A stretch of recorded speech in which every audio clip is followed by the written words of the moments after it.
Hey guys, I'm Trina and today I'm going to be telling you the series that I finished in 2014. Last year I finished a total of 16 series and I thought I would do a wrap-up post because it can be a good way to find a new recommendation.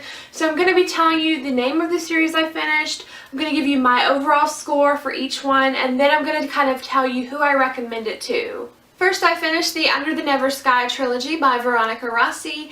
This is about a future world that has been ravaged by storms, so the surface of Earth is now uninhabitable, and some people have gone underground, and then you've got people that still live on the surface of the Earth. So you've got a girl from the city and a guy from the surface, and the girl is thrown out, and she's trying to adjust to life on the surface in a very different environment than she is used to. I gave this series an overall score of 4.75 stars. You should check it out if you like action, adventure, romance where opposites attract, if you like dystopian and post-apocalyptic settings. Then I finished the Shatter Me trilogy by Tahereh Mafi. This series is about a girl who has a lethal touch. She cannot touch any other human because it will hurt or kill them. So she is really afraid of her own power. This is a dystopian setting, but the story is really much more about her journey and her perspective of that dystopian world. I gave this one an overall score of 4.5 stars. You should check this one out if you like dystopians or if you like character-driven stories and very seamy romance. I also read the Mind Games duology by Kiersten White this year. This is about a pair of sisters who both have different types of mind powers, and they get in with a school that is trying to develop their powers and use them, and it shows the lengths to which these sisters will go to keep each other safe. Unfortunately, the narration style didn't quite work for me and I found myself confused more than I wanted to be, so I gave these books an overall score of 2.5 stars. But you should check it out if you like paranormal, fast-paced thrillers. Then I read the If I Stay duology by Gail Foreman. This is about a girl who gets into a very serious car accident, and as her body is recovering, she is reflecting on her life and trying to make the decision about if she should stay. I really enjoyed the first book, and I had a lot of people tell me that the second book was even better, but for me, I just didn't find myself quite as invested in that story. So overall, I gave this series 4 stars. You should check these books out if you're looking for an emotional read that has an impact far beyond the last page. I also finished the Daughter of Smoke and Bone trilogy by Laini Taylor. This is really hard to summarize, but it is a fantasy about a girl living in our world who kind of discovers that another world exists and that she used to have a part in that world. I gave the series a 4.75 star rating overall. You should check it out if you like high fantasy, unique fantasy, stories about reincarnation or past lives, and forbidden love. Then I binge read the Maze Runner series by James Dashner. This is about a boy who wakes up in the center of a maze where a camp of other boys have kind of made a civilization, and none of them have any memories from before they arrived here. So they are basically trying to find a way out and also learn more about their world.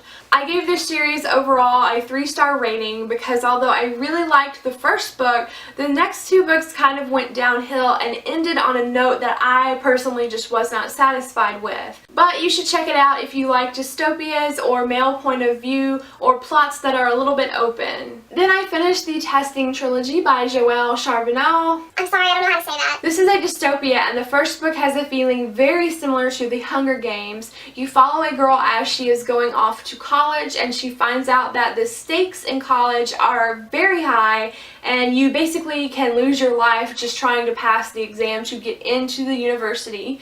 So it is very education and logic based, and it has a bit older characters than most YA does. I gave this series 4 stars overall. You should check this out if you like dystopian worlds. You should also try it out if you're curious in the new adult genre but don't want the heavy romance that most new adult books have, but you're looking for those older college-aged characters. I also finished the Grisha trilogy by Leigh Bardugo. This is a fantasy about a girl who discovers she has magical powers. She is the only person that can control light in a world where darkness is starting to take over. I gave this series an overall rating of 4.75 stars. Check this out if you like fantasy, magic, strong female leads who are not afraid to question their dark side, and if you like shippable villains or shippable pirate kings or shippable BFFs, just basically all the ships. There is a team for everyone.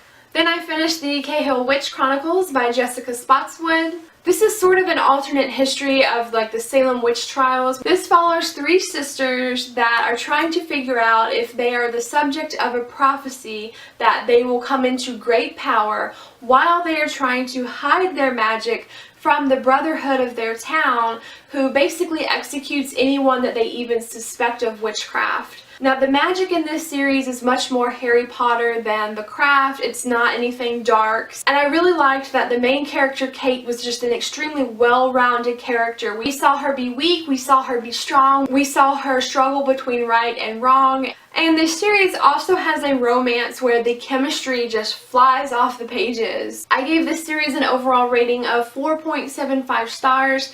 You should check it out if you like witches, alternate history, very swoony romance, and also lots of betrayals and twists that make you want to slam the book into a wall, even though you have to keep reading and find out what happened. Then I finished the Anna and the French Kiss series by Stephanie Perkins. These are companion novels, so they each follow a different character. It's a new story each time, but all of the characters know each other, so you kind of see a little bit of overlap, which was really awesome. All of the books are contemporary romance. As of right now, I've seen on Stephanie's blog that she is considering this a finished trilogy, but a lot of people are holding out hope for another book from another character's perspective, so maybe this will be continued in the future, but right now it's finished, so I am counting it as done.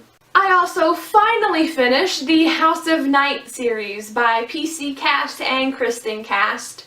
I started reading these right after Twilight, and I had bought a boxed set of like 5 or 6 from the get-go. This series turned out to be just a little bit juvenile for me, and it didn't improve a whole lot, but after I finished the books that I owned, there were some side characters that kept me reading that I did want to know how they turned out. Overall, I felt the series was just a bit long and repetitive. I think a lot of people feel that way, so I gave it an overall rating of 3 stars, but there are a lot of fans to this series out there, so you should definitely check it out if you like vampires or magic or romance or a large cast of characters. Then I finished the Burn for Burn trilogy by Jenny Han and Siobhan Vivian. This is a contemporary series set in high school, and it's about 3 girls from very different cliques that set about to extract revenge on some of the popular people in school, and it doesn't exactly go as they planned. This is a great revenge story. It has a crazy twist. You've got one character that might be going insane. Overall, I gave this series 4.25 stars. You should read this if you like stories of revenge, mixing high school cliques, unexpected romance, or if you liked the book or movie Carrie by Stephen King.